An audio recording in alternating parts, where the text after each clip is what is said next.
DZRH, a proud member of MBC Media Group. 4 minuto na makalipas ang alas 4 na umaga. DZRH, magandang umaga Pilipinas! Sa DZRH Radio, DZRH TV at DZRH Online. Kasama si Kuya Angelo Balmones. Magandang umaga Pilipinas! Atras tayo ngayon ng Hulyo, Thursday. Webes na tayo ngayon sa ulo ng ating mga balita. Gambling tycoon na si Atong Ang kakasuhan ng whistleblower sa missing sabungeros. Mas malalim na investigasyon sa kaso ng mga nawawalang sabungero ipinag-utos na ng Pangulong BBM. Benteng bigas ng Pangulong BBM dinala naman sa Bacoor, Cavite. Miyembro ng Partido Lakas CMD sa Kongreso sumipa na sa 111. Halos 300 pamilya na sunugan naman sa Maynila. Maginang nagbebenta ng puslit sa cooking oil mula sa Malaysia, inaresto ng CIDG sa Isabela. LPA sa Cagayan, inaasahang magiging tropical depression bising sa susunod na 24 oras. Mas maulan na panahon asahan naman sa Northern Luzon. Pero sa may bandang Europa, tindi ho ng lamig ha. Meron na daw pong 2 namamatay sa France dahil sa lamig. Sa Japan ho naman, nako, naghudyat na ho si President Trump ng pagtataas ng taripa sa Japan. Maganda umaga Pilipinas! Ohayo gozaimasu! Sa mga suki natin dyan sa Japan, magandang umagang Pilipinas. Inaasahan na magiging tropical depression bising ang low pressure area na nasa silangan ng Cagayan sa susunod na 24 oras. Dahil dito sinabi ng Pag-asa magiging maulan ang northern portion ng Luzon dahil sa malapit na ang LPA sa landmass. Ayon kay John Manalo ng Pag-asa, huling namataan ang naturang sama ng panahon sa layong 100 at 55 kilometros silangan ng Tuguegarao City sa Cagayan. Dahil malapit na ito sa landmass, uulanin ang hilagat ng bahagi ng Luzon. Sinabi ni Manalo na asahan ng malakas na buhos ng ulan sa Cagayan, Isabela, Apayao, Abra, Ilocos Norte, Batanes, Zambales, Bataan, Pangasinan at Occidental Mindoro. Magiging maulan din ang Metro Manila at mga kalapit na lalawigan sa Luzon ngayong Huwebes. Kasama pa rin natin ang buong radyo natin FM nationwide, ang ating action radio station sa Luzon, Visayas at Mindanao. 91.7 BNFM Radio sa Cebu at 94.3 FM sa Jensan. Magandang umaga sa mga suki natin dyan sa Edmonton, Alberta, Canada. Maganda umaga Pilipinas! Itinalaga ng Pangulong Bongbong Marcos si Assistant Secretary Rafaelito Alejandro D. Porta bilang Officer in Charge ng Office of Civil Defense. Papalitan ni Alejandro si dating OCD Administrator Undersecretary Ariel Nepomuceno na itinalaga ang Commissioner ng Bureau of Customs. Ayon kay Palace Press Officer Claire Castro, si Alejandro ang mangangasiwa sa mahalagang papel ng ahensya na bantayan at magpatupad ng mga kinakailangang hakbang sa gitna ng nararanasang kalamidad sa bansa. Si Alejandro na dati ring nagsilbi bilang direktor ay naging tagapagsalita din ng OCD. Umabot naman sa 300 pamilya ang naabo ang tirahan matapos lamunin ng apoy ang isang residential area sa Sampaloc, Maynila. Sa ulat ng Manila Bureau of Fire Protection, umabot ng 4th alarm ang sunog nagsimula bandang alas 12:32 ng madaling araw kahapon po ito sa isang bahay sa 503 Amelia Street, Barangay 439, Zone 44. Mabilis na kumalat ang apoy sa makalapit na kabahayan na pawang gawa lamang sa light material.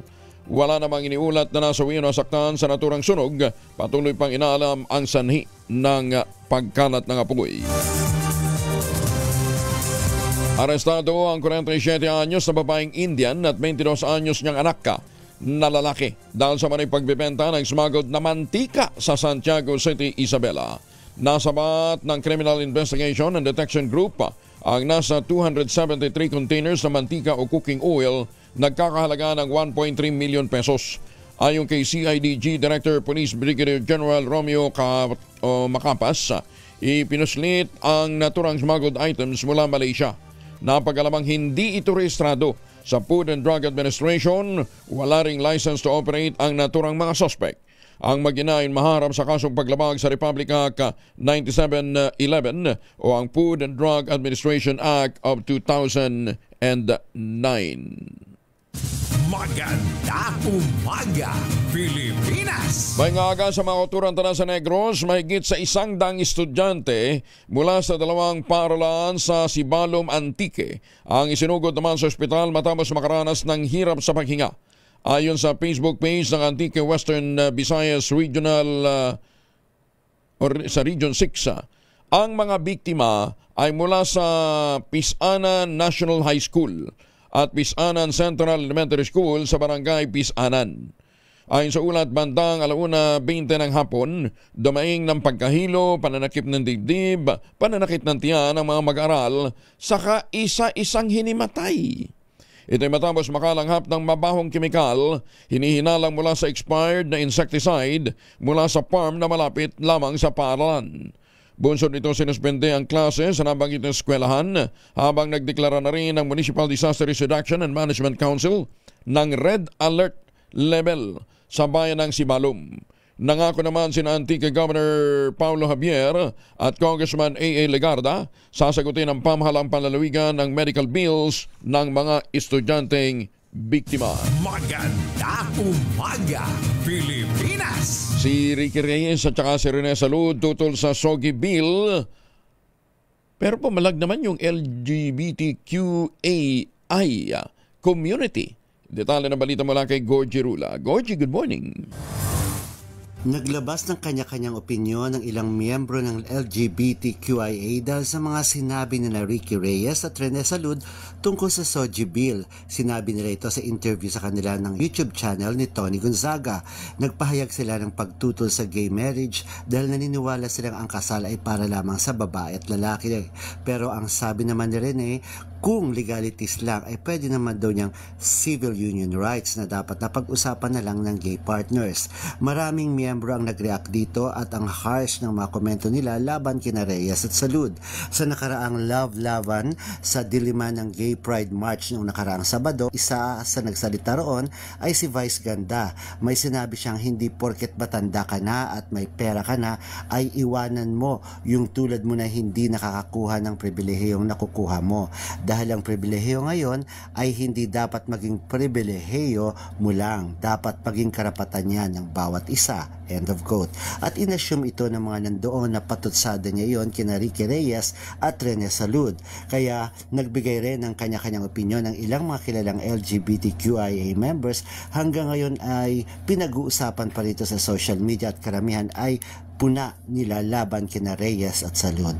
Karamihan ay hindi sila agree sa mga sinabi nito sa interview kay Tony Gonzaga. Gorgie Rula po nag-uulat mula sa showbiz ng DZRH, una sa Pilipinas, una sa Pilipino. Magandang umaga, Pilipinas!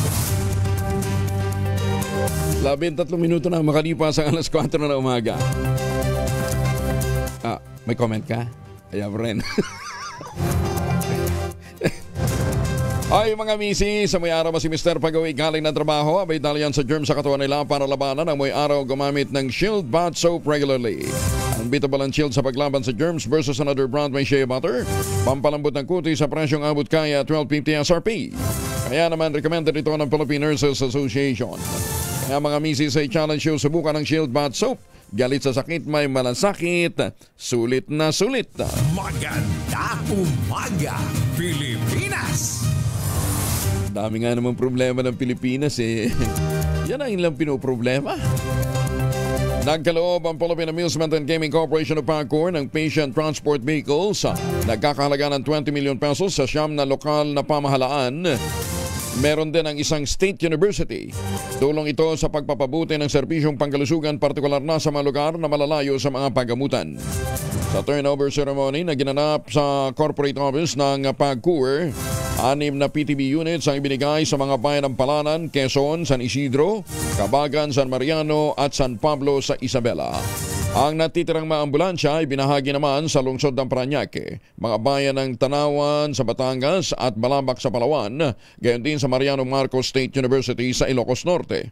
Kompleto ang bawat PTB na GPS navigation system, ambulance stretcher, medical oxygen at iba pang mga kagamitan. Meron pang wheelchair para mapabilis ang pagresponde sa panahon ng emergency. Ayon kay PAGCOR Chairman at CEO Alejandro Tenco, bahagi ito ng patuloy na suporta ng hensya sa mga LGU at mga institusyon pagdating sa serbisyong medikal.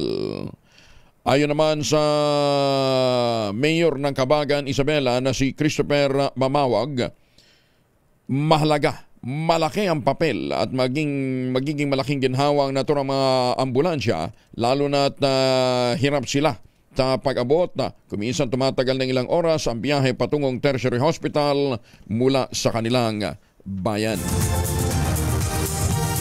Itinanggi ni Tingog Party List Representative Judas Idre ang alegasyon na binagalan o pinatagal ng Kamara de Representantes ang pagpapatibay ng panukalang legislated wage hike. Ayon kay Idre, binigyan ng Kamara ng sapat na pag-aaral ang panukala upang masiguro na ito ay may patutupad ng maayos at narinig din ang panig ng mga manggagawa, gayon din ang mga maapektuhang negosyante. Ang bersyon ng Kamara na inuprobahan ng katatapos lamang na 19th Congress ay nagsusulong ng 200 peso across the board wage hike para sa lahat ng mga magagawa sa buong bansa, habang 100 aumento naman ang ipinasa ng Senado. Ayon sa ilang senador, sa huling bahagi kasi ng Kongreso lamang kumilos ang Kamara, pinabulaan na naman ito ni Isidre. Anyang panukala ay resulta ng masusing pagsasaliksik at deliberasyon. Tinayak ni Isidre na umaksyon ang Kamara ng may pag-iingat at hindi para mabalam, lalo na at kailangan na niyang makabuo ng pagkakaisa o mapagkakasunduan na panukala sa isang kritikal na reformang pang-ekonomiya. Bagong balita, bagong impormasyon. Kasama si Kuyang Angelo Palmones. Magandang umaga, Pilipinas! Ikaw mo naman, bigyan nga mo tayo ng pera. Dito muna tayo sa ating mahiwagang tunog. Magkano na ngayon? 18,000 ba? Marami-raming bigas dito. Mahiwagang tunog. Kung 20 pesos ang bigas, Sherwin Alparo, kung 18,000 ba? Marami tayo may pamimigay sa pamimigay natin ng pera at bigas niyan sa mga kababayan natin, ha? Etong ating mahiwagang tunog nagkakahalaga ngayon ng 18,000 pesos. Ayan, sabi ni Tunog Master Mabel, hirap daw yung mga kababayan natin na sagutin. Dali. Nakuha nyo na nga yung item number 1, ibinigay ko na yung prinsipyo ng P6. Yun na lang kung paano... muntik akong madulas. Wala na kayo, masalam nyo na yan. Madalas nakikita ho yan sa hotel at ginagamit din po sa mga bahay. Ayan, kung paano ginawa sa hotel. Ayan, yun ang tingnan ho ninyo. Ang inyong mga sagot, ipapadala po ninyo sa 0919-282-6485. Sundin ang tamang format po ng pagte-text, empty space, name slash, address slash, contact number slash, at ang inyong sagot. Isang beses lamang po maaaring mag-text sa ating text line gamit ang inyong mobile number. Sa mga sasagot online, kinakailangan meron po kayong sharer badge. Ayan, ha? Hindi naman nababago. Ba't hirap kayong matukoy? Basta, ginagamit ito. Halimbawa, naglaba kayo. Gumamit kayo ng Pride detergent. Di ba? Pagkatapos, piniga nyo. Pagkatapos, isinampay nyo. Pagkatapos ay... napatuyo nyo na. Tapos niready nyo na para susuotin. Pagkatapos naisuot nyo na. Along that way, ginamit nyo yung pong items na atin pong hinahanap. Ayan, ha? Ba? Sihirit ka pa, mali. Mali, ayan, ha? Anyway, basta sagutin nyo na lang. Padala nyo doon sa ating text line para matanggap natin, ha? 18,000 ba? Magandang umaga, Pilipinas! Konti na lang, doblehin mo na lang yan, allowance na ni Malo Cabral yan sa isang linggo. Pinapalabas na ng Department of Agriculture sa Department of Budget and Management ang natitirang 24 billion pesos na halaga ng rice tariff collection na natira noon pang 2024. Laki, ha? 24 billion hanggang ngayon hindi pa nilalabas. Samantalang namumroblema yung ating mga magsasaka kung saan sila kukuha ng subsidiya para sa kanilang mga pananim. Sinabi ni Agriculture Assistant Secretary Spokesperson Arnel de Mesa, umaasa silang agarang may ilalabas ang pondo ngayong quarter upang mapakinabangan na ng mga magsasaka sa panahon ng dry season o planting season. Bahagi ang Rice Tariff Collection ng taunang Rice Competitiveness Enhancement Fund o RCEP na layong gawing moderno at paunlarin ang mga lokal na industriya ng bigas. Matatanda ang nakakolekta ng mahigit 34 billion pesos na taripa sa bigas. Ang Bureau of Customs noong nakarang taon, mas mataas ng 14% mula sa halos 30 billion pesos na nakolekta noong 2023. Kaya lang kahit gaano kagaling ang performance ni Commissioner Rubio, alare natsugi din dahil sa mga intriga. Magandang umaga, Pilipinas! Ay, magandang umaga po sa mga suki natin dyan sa Santa Maria, Laguna. Kasabay ng kanyang pagbati sa ika-76 na kaarawan ng dating First Lady Imelda Romualdez Marcos nitong Miyerkules. Kinilala ng re-elected Leyte First District Representative na si Ferdinand Martin Romualdez ang mahalagang papel sa paghubog ng dating unang ginang sa kasaysayan na nagsilbing inspirasyon ng mga henerasyon.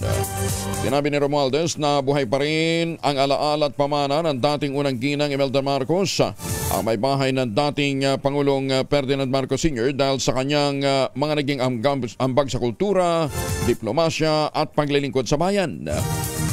Baka hapon pa ng birthday ni Madam Bilang pamangkin ni Ginang Imelda Marcos, binigyan din ni Congressman Romualdez ang impluensya ng dating unang ginang ay patuloy na gumagamay sa kanilang pamilya sa pagsisilbi sa bayan. Binigyan din pa niya na mahalaga ang papel na ginagampanan ni unang ginang Imelda Marcos sa paghubog ng karakter at pamumuno ng kanyang anak na si Pangulong Ferdinand Bongbong Marcos Jr.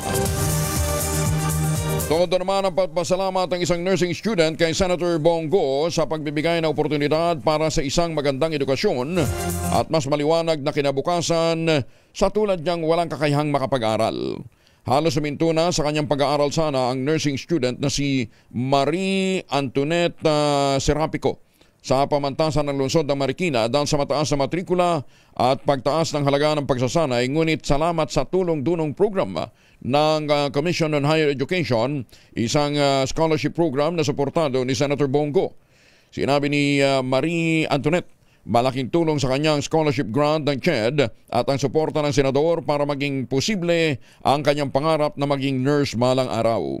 Bilang chairman naman ng Senate Committee on Youth, sinabi ni Senator Go na gagawin niya ang kanyang trabaho para matiyak na mga estudyante na tulad ni Serapico ay magkaroon ng tsansa na makapagtapos ng pag-aaral at magkaroon ng magandang karir.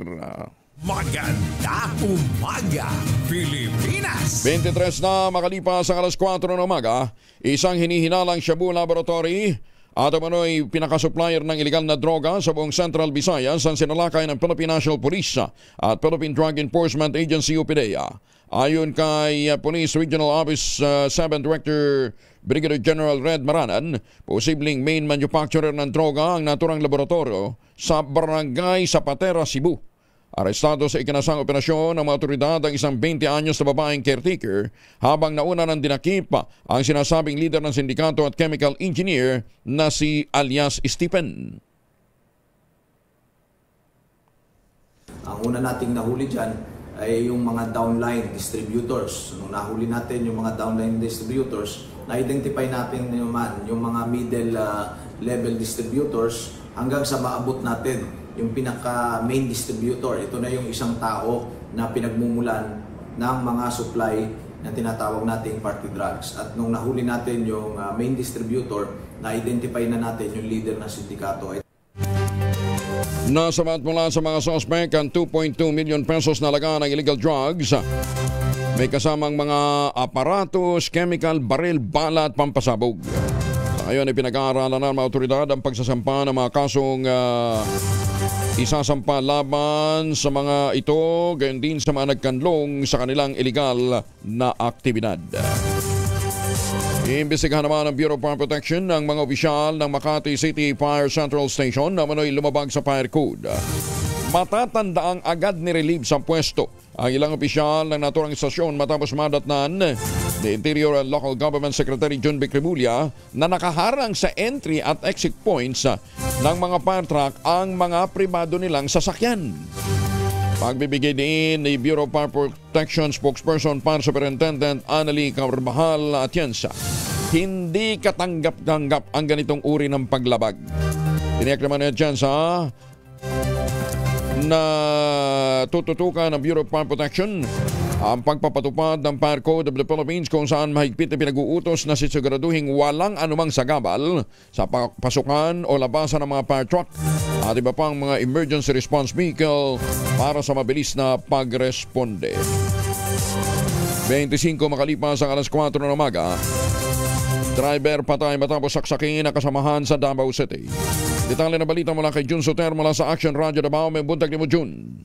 Mayong butang usab Kuyang Angel, patay ang isang 26 anyos na driver matapos saksakin ng kanyang nakaalitan na nakasamahan bandang alas 11:30 ng gabi noong Hulyo 1, 2025 sa Rigner, Tibungco, lungsod ng Davao. Kinilala ang biktima na si alias John, binata at residente ng Rigner, Tibungco, habang ang suspect ay si alias Ed, 29 anyos, nakatira naman sa Kabayan, Tibungco, Davao City. Ayon sa investigasyon ng Bunawan Police Station, naganap ang insidente habang naghihintay ng pasahero si John. Nilapit siya ni Ed at nauwi ito sa mainitang pagtatalo. Sa gitna ng alitan, biglang humugot ng patalim ang suspect at sinaksak si John sa kanang bahagi ng dibdib at tagiliran bago tumakas. Agad ay sinugod ng mga kabag-anak ang biktima sa Southern Philippines Medical Center o SPMC. Ngunit idineklara itong dead on arrival sa tinding posisyon. Patuloy na pinaghahanap ng mga otoridad ang suspect. Paunang investigasyon ay lumalabas na matagal ng alitan ang itinuturong motibo sa krimen. Ito si Jun Suter para sa DZRH. Una sa Pilipinas, una sa Pilipino.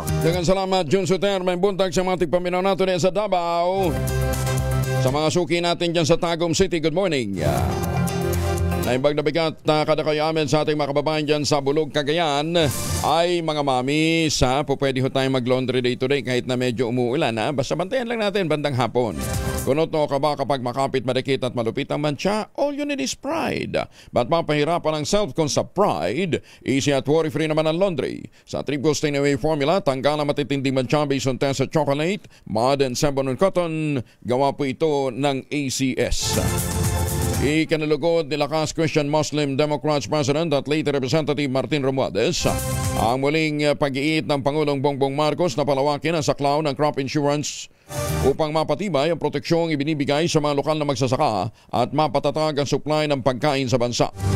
Para mangyari ang inisyatibang ito ng Pangulo, inihain ni Romualdez ang House Bill No. 14 na naglalayong palakasin at palawakin ang serbisyo ng Philippine Crop Insurance Corporation, hikayatin ang mas aktibong pakikibahagi ng pribadong sektor sa agricultural insurance. Binigyan din ni Romualdez ang panukala ay sumasalamin sa parehong agarang pagkilos at malasakit na ipinapakita ng Pangulong Marcos sa kanyang pakikipagpulong sa mga magsasaka, partikular na nung magtungo ito ng Nueva Ecija, kung saan inanunsyo ng punong ehekutibo ang mas malawak at abot-kayang insurance coverage sa ilalim ng Department of Agriculture. Sa ilalim ng House Bill No. 14 na nakda ni na Romualdez, ganyan din ang Tingog Party List, palalakakin ang saklaw ng PCIC hindi lamang sa mga tradisyonal na pananim gaya ng palay at mais, kundi sasaklawin na rin ang mga high-value crops, livestock, aquaculture, farm machinery at maging ang mga post-harvest infrastructure.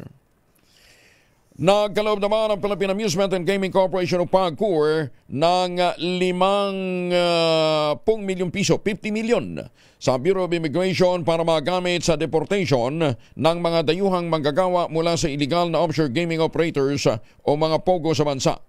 Nilagdaan ang kasunduan para sa nasabing grant sa pagitan ng PAGCOR Chairman at si Alejandro Tenco at Immigration Commissioner Joel Biado. Batay sa kasunduan, ang pondo ay gagamitin sa gastos sa deportation ng mga dayuhang nakakulong sa Pilipinas. Sinabi ni Tenco, hahatian ang pondo ng dalawang bahagi. 25 million yung unang tranche at naibigay na matapos ang signing ceremony. Paliwanag naman ni Tenko, ang grant ay bahagi ng patuloy na suporta ng PAGCOR sa paglilinis sa gaming industry at pagtiyak na naaayon ito sa international laws at humanitarian consideration. Bagong balita, bagong impormasyon. Kasama si Kuyang Angelo Palmones. Magandang umaga, Pilipinas! 49, alas 4:29 ang oras sa buong kapuluan. Baka may mga importanteng lakad kayo ha. Huwag din kalimutan magbaon ng proteksyon laban sa mikrobyo. May dalawang formulation ng family alcohol na pwede nating pagpilian. Yung family 70% isopropyl alcohol, especially prepared for clinics, hospital, pharmacies, laboratories, pero okay na okay din po yan sa mga households. Very effective sa disinfection at sterilization. Ganyan ang bagsik ng family 70% isopropyl alcohol. Maghapon man natin gamitin, no problem. Hindi po manunuyo ang ating mga kamay dahil meron po itong moisturizer. Yun namang mabangong family Rabi Compound Improved Cologne. Ayun po yung mabangong isopropyl na ginagamit po ng mga masahista, mga barbero, mga doktor, mga nurse, mga kumadrona for sponge, bathing, and other cleansing purposes. Family Rabing Alcohol parang DCRH subok na sa mahabang panahon. Mabibili sa namang butik at convenience stores nationwide. Family Rabing Alcohol, hindi lang pampamilya, pang sports pa. Lalaki na tagpang patay na may tama ng bala sa katawan. Ito po'y sa Baybay City naman sa Leyte. Detalye ng balitang mula kay Jimmy Angay-Angay, RH32, maupay nga agad, Jimmy. Isang lalaki na tagpuan patay sa isang kalsada at may tama ng baril sa katawan sa siyudad ng Baybay, Leyte. Ililala ng PNP ang biktima si alias Bird na sa 8 taong gulang residente ng Barangay Gabas sa Baybay City. Nangyaring insidente sa Sitio Tipay, Barangay Santa Cruz, Baybay City, Leyte. Sa investigasyon ng PNP, nakita ang biktima sa tabi ng kalsada at itinapon lang sa barangay road ng may mga tama ng bala sa katawan at wala ng buhay. Ayon sa saksi, may nakita silang isang green na Innova na tumigil at itinapon ang bangkay ng biktima sa tabi ng daan. Sa kasalukuyan nagsagawa ng mga kapulisan ng dragnet operation para sa pagkakaresto ng mga sospek na nakasakay ng SUV. Mula dito sa DYVL Action Radio Tacloban, ito si RH32 Jimmy Angay-Angay para sa DZRH, una sa Pilipinas, una sa Pilipinas. Daghang salamat, Jimmy Angay-Angay. 32 na human malabay ang alas 4 sa buntag. Halos 50 mga pampasaherong sasakyan ang nahuli naman ng PNP Aviation Security Group o ABSE Group pa sa iba't ibang paliparan sa bansa dahil sa sobrang paniningil. Ito ay matapos ang isang linggong operasyon ng ABSE Group kasunod ng insidente kung saan isang taxi driver ang nag-viral sa social media dahil sa labis na paniningil ng pamasahe sa kanyang pasahero sa terminal ng NAIA. Kabilang sa mga nahuli ay 28 taxi, 7 ang UB Express van at 11 motorsiklo mula NAIA, Mactan, Cebu International Airport, Davao International Airport at General Santos International Airport. Hala, pati sa Davao may ganito na ring overcharging? Hindi na natatakot yung mga umukong ha. Dati pagka pumunta ka ng Davao, isa sa mga trusted na mga magbibigyan ng serbisyo sa iyo dyan, yung mga taxi driver. Kasi kahit may maiwan ka, anumang bagay, maliit, malaki, isa sa uli. Magandang umaga, Pilipinas! Ngayon may overcharging na ha. Umaasa naman si National Museum of the Philippines Director General Jeremy Barnes. Makakamit ng museum ang parehas na level ng kalidad na operasyon gaya ng hatid ng SM Development Corporation o SMDC. Ito ay matapos na makapag-partner ang National Museum sa SMDC at SM Supermall sa pamamagitan ng pagtanggap ng donasyon mula sa SMDC. Kabilang narito ay service donation na tinanggap ng Pambansang Museo ay ang mga repair at maintenance ng kanilang air conditioning unit sa loob ng National Museum of Natural History. Lalamig na ang Museum of Natural History. Ayon sa SM Supermall Executive Vice President for Marketing John Agustin, titiyakin nilang sa pamamagitan ng partnership mas malawak ang maabot na audience ng National Museum sa susunod na 3 taon tungo sa cultural preservation at accessibility. Magandang umaga, Pilipinas! Board Member Ranjit Sahani, formal nang nanumpa sa 7th Municipal Circuit Trial Court Judge ng Pangasinan. Board member si Ranjit, pamangkin ni FBR. Detalye ng balita mula kay Freddy Pajardo, Aris 38. Masantos siya kabasani si Kamin sa ating makababayan dyan sa Pangasinan, Freddy.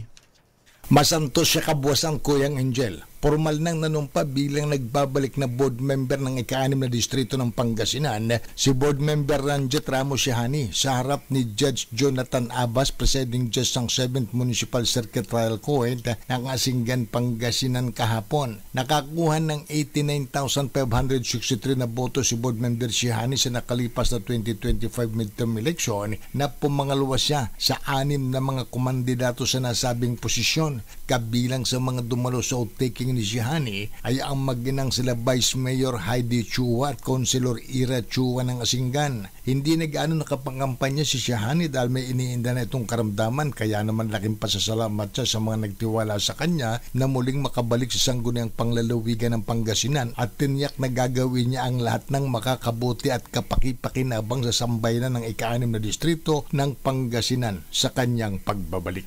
Ito si Freddy Pajardo, Aris 30, taguulat para sa DCRH, una sa Pilipinas, una sa Pilipino. Maraming salamat, Freddy.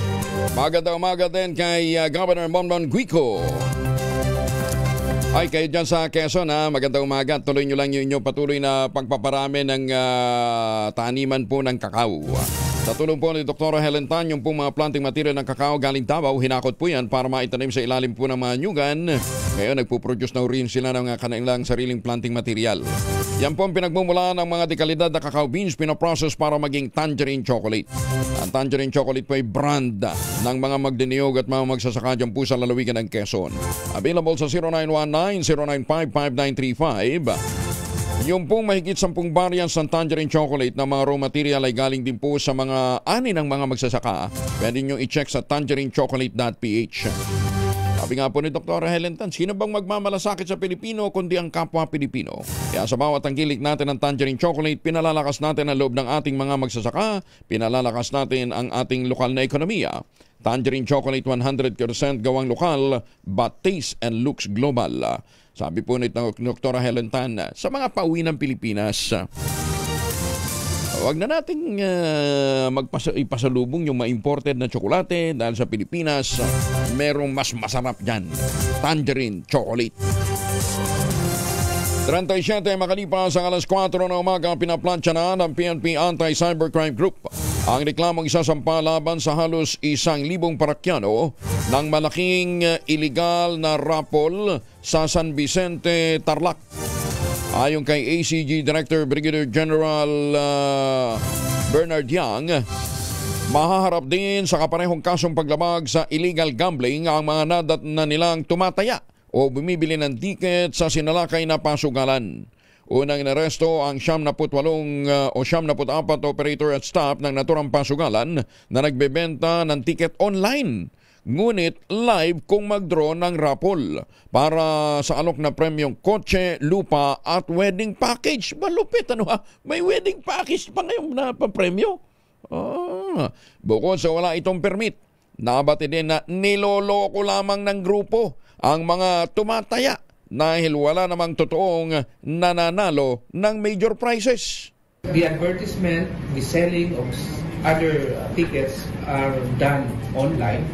Pero yung pag-raffle talaga, physically, meron isang venue silang pinipili at doon pupunta yung mga tao. Para siguro makita yung, marami ako nakita nanalo ng mga consolation prizes. Pero ang question is whether meron ba talaga nanalo na grand prize. Rig. Ba meron yung tawag dito, kamukha sa KBG Golden Dam. Makikita mo yung mga numero.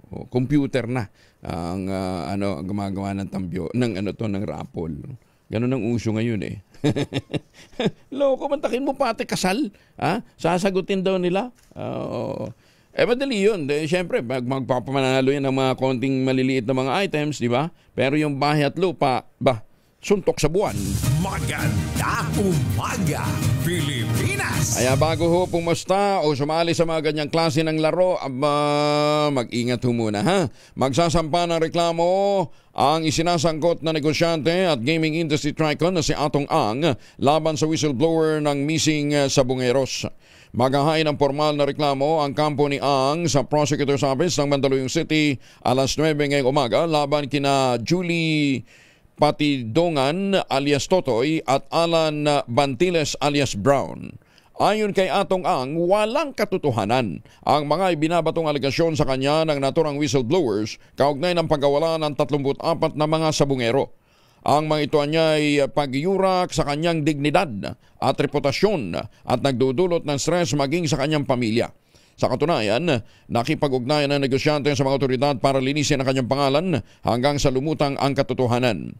Apela ni Atong sa publiko at media, iwasan ang pagpapakalat ng fake news at anumang espekulasyon ng walang ebidensya. Kasi kasama din sa tinukoy na pinangalanan na si Gretchen Barreto, yung sinasabing socialite. Ayan na yung lumabas sa mga bali-balita. Ay, teka nga pala, kahapon nakausap natin si Engineer Mario Balasong. Ara, nakuha ba natin yung storya? Nakikiusap po ang grupo po ng mga mangingisda. Nakausap natin kahapon sa radyo natin. Nakikiusap po si Engineer Mario Balasong, ang tagapagsalita po ng grupo po ng mga mangingisda dyan po sa Taal. Wag naman ho ninyong siraan yung pong industriya ng isdaan o fishing industry dyan po sa Talisay. Unang-una, ang mga isda po na hinahango dyan po sa Talisay ay pinapatuka o pinapakain sa pamamagitan ng mga floater feeds. So ibig sabihin yung pagpatuka, yung kinakain isda ng isda nakalutang. Nakalutang yon, hindi ho yung sinker na kamukha ng mga nagdaang panahon, Kaya sabi niya tinamaan na nga kami ng lindol, nadali kami ng COVID, marami pang mga trahedya, pagkatapos ganito na naman sabi niya, 4 na taon na yung nangyayari. Kaya sana naman tigilan na yung pang-iintriga na yung pong mga nawawalang sabungero itinapon dyan sa Taal Lake. Sabi niya, wala namang wala namang fish pan dyan, fish cages ang marami. Magandang umaga, Pilipinas! Malalimang imbestigasyon ang iniutos naman ng Pangulong Bongbong Marcos sa kaso ng nawawalang mga sabungero. Makarang lumantad ang isang akusado na nais maging testigo sa pagpatay sa mga biktima. Ayon kay Palace Press Officer Undersecretary Attorney Claire Castro, tiwalang Malacanang sa integridad ng korte sa bansa sa harap ng pangambang maimpluwensyahan ang sinasabing o dahil daw po sa maimpluwensya ang sinasabing utak sa krimen. Una nang sinabi ng National Police Commission o NAPOLCOM, sinimula na ng komisyon ang kanilang investigasyon tungkol sa umano'y mga pulis na sangkot sa pagkawala ng mga sabungero. Isinawalat din ng whistleblower na si Julie Dondon Patidungan alias Totoy na sina Atong Anga at ang aktres na si Gretchen Barreto ang nasakot ng umano'y malagim na nangyari sa halos 100 nawawalang mga sabungero. Bagong balita, bagong impormasyon, kasama si Kuyang Angelo Palmones. Magandang umaga, Pilipinas! 43 makalipas ang alas 4 ng umaga, oras na para tayo po naman ay mag-ultabayo. Pero sabi nga po na madalabas sa 1 oras bago matulog, 2 kapsula mas epektibo. Ang ultabayo po ay postbiotic with Lactococcus lactis ring plasma. Duman po ito sa mahabang clinical trial sa Japan. Hindi po testimonial, hindi po mga kwentong kutsero. Human clinical trial. Ang bawat kapsula ng ultabayo ay nagtataglay ng 50 billion cells ng Lactococcus lactis ring plasma. Kaya napaka-potent po nito na pagpasok po sa ating katawan. Napatunayan po sa pag-aaral, ina-activate po nito yung PDC, yung plasmacytoid dendritic cell. At yan po ay tinatawag na commander ng ating immune system. At yan po ang nagbo-boost ng ating immunity dahil itinataboy ang mga toxin sa ating katawan habang tayo po ay natutulog. Nakakatulong din po ang ultabayo para ma-achieve natin ang magandang tulog. Malalabanan natin ang puyat, pagod at stress. Ayan. Kaya pagkagising natin, masigla ka pa rin. Ang Ultamayo po ay rehistrado sa Food and Drug Administration, halal certified. Available po ito sa Southstar Drug, Mercury Drug, HB1 Plus Pharmacy, John's Pharmacy, Amesco Drug at Curamed. Pero huwag natin kalimutan ang Ultamayo po ay hindi gamot at hindi dapat gamitin panggamot sa anumang uri ng sakit. Kung may mga question pa ho tayo, may mga agam-agam ba tayo, mag-text lamang po sa 0917-110-6580. May mga medical experts ho tayo na nakastambay dyan, sasagutin ang inyong mga tanong. Ayan klaro. Ngayon, kung kayo ho ay bibili online, gamitin po ninyo yung ultamayo.shop. Tapos meron hong QR code doon. I-click nyo yan, gamitin nyo ang code na Kuya Angel to avail of 10% discount. Maganda umaga, Pilipinas! DICT na mahagi naman ang bayanihan SIM card sa liblib na mga paralan ng Zambales. Detalye na balita mula kay Danny Kumilang, RH37. Danny, good morning. Bilang bahagi ng direktiba ni Pangulong Ferdinand R. Marcos Jr. na palawakin ang internet access sa buong bansa, na mahagi ang Department of Information and Communication Technology, DICT at Smart Communication ng bayanihan SIM card sa Coto High School, isang liblib na paaralan sa Masinloc, Zambales. Tinatayang 500 mag-aaral at guro ang nakatanggap ng SIM card na may kasamang 25 GB libreng data kada buwan sa loob ng isang taon. Ayon dito kay DICT Assistant Secretary Philip Barilla, layunin ng programa na mapadali ang pag-access sa online learning at education resources. Isinagawa ang pamamahagi sa pakikipagtulungan ng DepEd at DILG at bahagi ito ng mas malawak na inisyatiba ng DICT para sa mga geographically isolated and disadvantaged area o GIDA.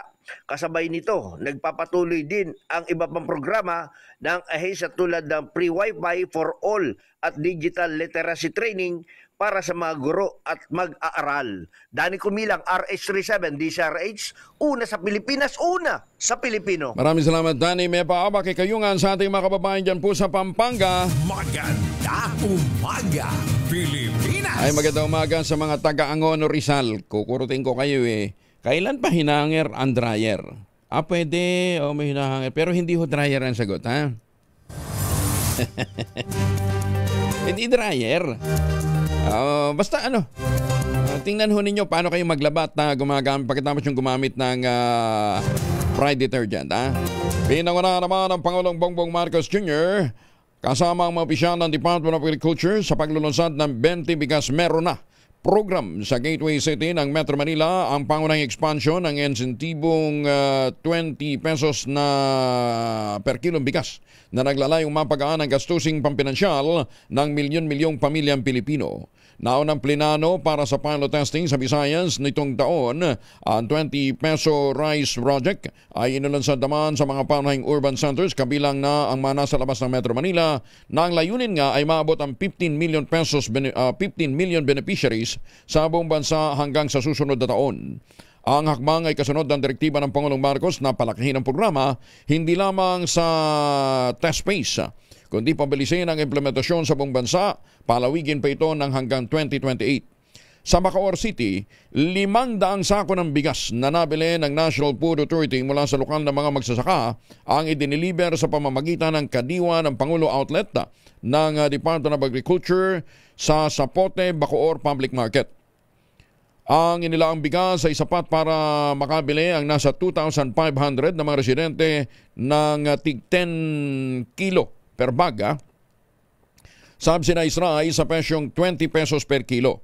Binili ng Food Terminal Incorporated ng bigas mula sa NFA para maibenta sa pamamagitan ng kadiwa ng Pangulo Network at iba pang mga kalahok ng 20 peso program. Kasunod na matagumpay na paglulunsad, ang 20 peso per kilo na bigas ay magiging regular nang mabibili sa Sapote, Bacoor Public Market upang masustene ang pangangailangan ng mga consumers sa nabanggit na lugar.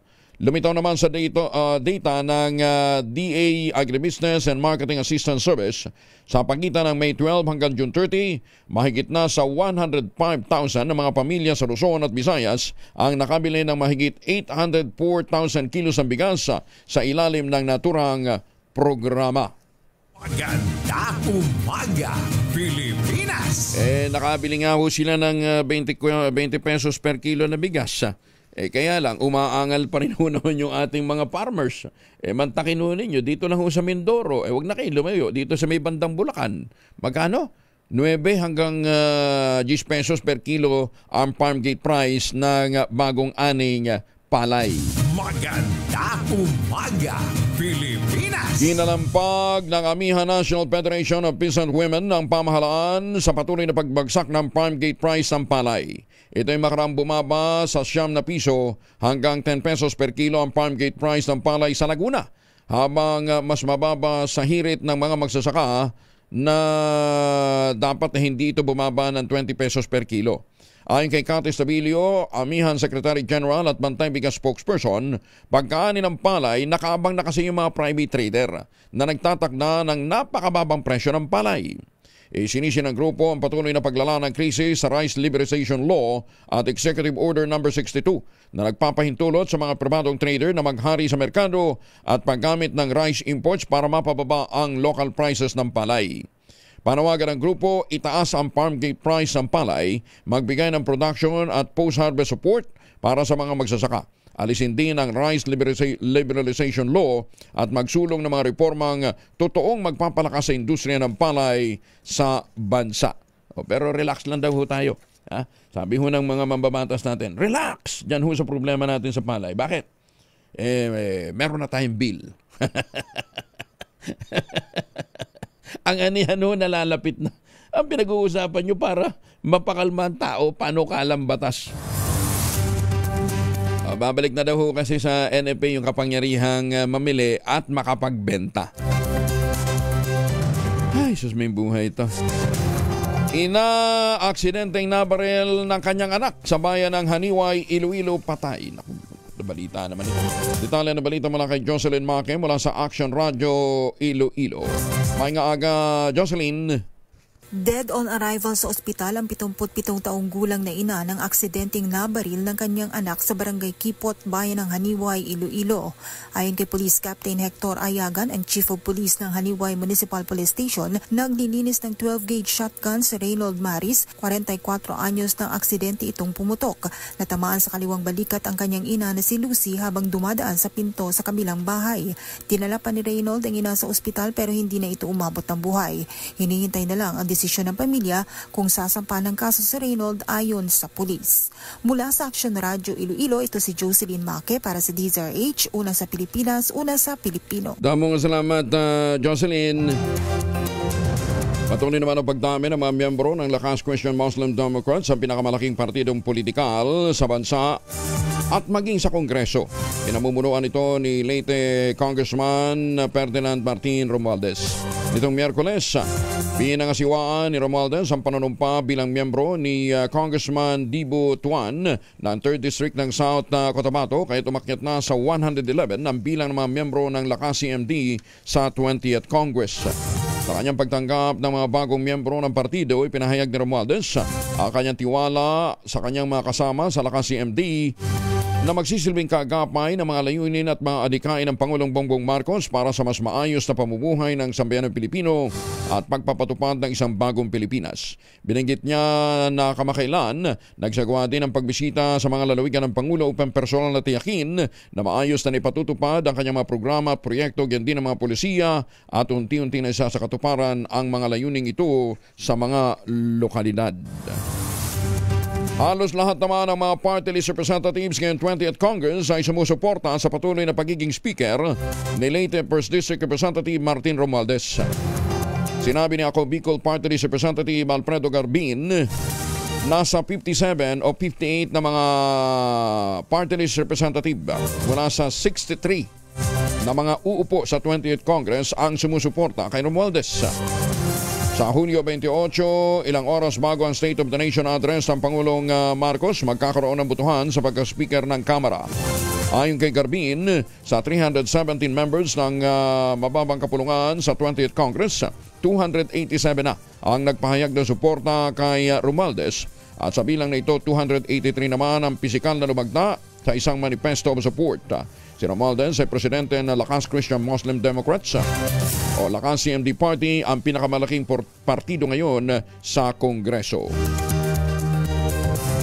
Meron namang agam-agam si Tingog Party List Representative Judas Isidre sa panukalang alasin ang confidential fund ng mga ahensya ng gobyerno at lokal na pamahalaan.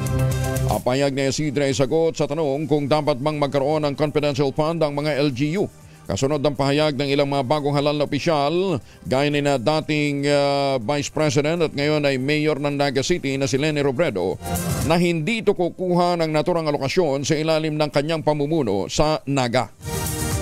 Ayon kay Isidre, ang pagpapanatili o pag-aalis ng alokasyon para sa intelligence gathering ay hindi dapat ibatay lamang sa naging abuso sa paggamit ng nasabing pondo na tila patungkol sa irregularidad na natuklasan ng Kamara sa paggamit ng 600 million peso confidential at intelligence fund ng tangkapan ni Vice President Sara Duterte. Ayon pa kay Isidre, may mga lokal na pamahalaan na may pangangailangan ng intelligence fund dahil naman sa kanilang lokal na sitwasyon. 55 minuto na makalipas ang alas 4 ng umaga, Ombudsman Martinez binigyan ng pagkilala ng provincial government ng Northern Samar bilang isang Nortehanon matapos na magbigay ng karangalan sa probinsya. Detalye ng balita mula kay Jane Galit Bantayan, RH34. Jane, good morning. Binigyan naman ang pagkilala ng provincial government ng Northern Samar si Ombudsman Samuel Martires, native ito na residente ng Palapag, Northern Samar na nagsilbi na beacon of inspiration and faith sa buhay ng Nortehanon. Nagbigyan ng malaking karangalan si Ombudsman Martires sa probinsya matapos na maging legal officer ng Department of Public Works, Transportation and Communication, Assistant Department Manager ng Ministry of Human Settlements sa taong 1984, presiding judge ng Regional Trial Court ng Agoola Union at Associate Justice of Sandigan Bayan. Taong 2017, in-appoint ni President Duterte bilang Associate Justice to the highest court of the land, ang Supreme Court ng Pilipinas, at kasalukuyang Ombudsman ng Republic of the Philippines mula pa 2018. Ipinagaloob ni Congressman Edwin Ongchuan, Governor Harris Ongchuan ang Most Special Kauswagan Award, the Governor's Special Citation. Samantala, ang Sangguniang Panlalawigan sa Northern Samar ay binigyan rin ng pagkilala ang nasabing ombudsman sa pamamagitan ng Sangguniang Panlalawigan Resolution of Commendation sa ipinakitang serbisyo bilang outstanding ibabaw noon. Naroon mismo sa pagbibigyan ng award si Congressman Nico Raul Daza, former Congressman Paul Daza, heads ng provincial government offices, local chief executives, mga lawyers, national government agency heads at mga representatives. Mula sa Aksyon Radyo Katarman, RH34 Jane Galit Bantayan ng DZRH. Una sa Pilipinas, una sa Pilipinas. Dagang salamat na Jane. Tatandaan niya nang humarap sa hearing ng Kongreso si Ombudsman Sam Martires. Sabi niya kaya nga confidential fund Kasi nga confidential ang gamit. Paano mo nga naman uutusan yung agent mo na sige, pumunta ka dito ha, etong mission mo ha. Pero i-liquidate mo saan ka hotel tumuloy, sino yung binayaran mo ngayon may informant, di ba? Paano mo nga naman hindi, sabi niya pagka isang intelligence at confidential fund niliquidate mo, hindi na confidential yun. Maganda umaga, Pilipinas! Muling binuhay sa 20th Congress ang divorce bill sa Pilipinas. Sa inihaing House Bill 108 ng ilang mga mababatas kabilang sa mga grounds ng absolute divorce ang mga nakasama para sa legal separation at annulment. Paliwanag ni Porpe's Party Representative JC Avalos, isa sa mga naghain ng panukala, hindi daw ibig sabihin nitong binabaliwala ang pagiging sagrado ng kasal at sadyang may mga toxic lamang na pagsasama kaya dapat nang wakasan. Inihay naman nina AK Teachers Party Representative Antonio Tinio at Kabataan Party Representative Rene Co ang House Bill 210. Parehas ito na consolidated version na inuprobahan na sa Kamara noong 19th Congress, ngunit may mga karagdagang grounds para sa divorce. Kabilang narito ang pagkilala sa divorce decree na ipinagkaloob sa ibang bansa at ang usaping conjugal partnership. Di ba't sabi nga po ng simbahan, ang ipinagbuklod ng Panginoon ay hindi dapat paghiwalayin ng tao. Kakulangan ng mga classroom sa mga public school sa bayan ng Maguindanao del Norte, isa naman sa top priorities ng mga bagong halal na mga opisyal. Detalye na balita mula kay Jun Di Makutak, Aris 19. Assalamualaikum, Brother Jun. Alaykum assalam Kuyang Angel. Sa lumalaking populasyon ng bayan ng Mangudadato Municipality na may 8 barangays na matatagpuan sa bahagi ng Buluan Lake sa probinsya ng Maguindanao del Sur, nakikita ng bagong halal na alkalde ng bayan na si Datu Fighter Owen Mangudadato ang malaking kakulangan ng classrooms sa elementary na kung saan ay lumulobo sa bilang na 2,000 pupils yearly ang nag-enroll, ganun din sa high school.